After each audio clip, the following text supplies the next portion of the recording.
Եկեք այսօր միասին անչափ համեղ տավարի թոք պատրաստենք։ Դրա համար մեզ հարկավոր է տավարի թոքը կտրատել, ինչպես հոլովակում է ցուցադրված։ Շարում ենք տախտակի վրա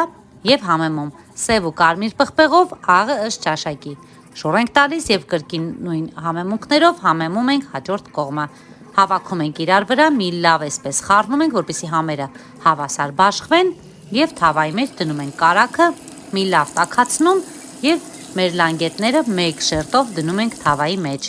1-2 րոպե շատ եփելու կարիք չկա։ Ինչքան շատ եք եփում, այնքան ավելի պնդանում է։ Այդ իսկ պատճառով 1 րոպե հետո մեր լանգետները շուռ ենք տալիս եւ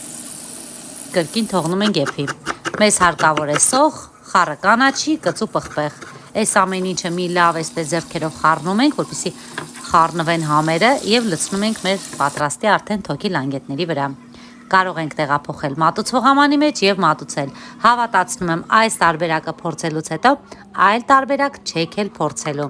Սպասում եմ ձեր մեկնաբանություններին եւ իհարկե չենք մոռանում բաժանորդագրվել։ Ձեր բաժանորդագրումը ինձ համար շատ կարեւոր է։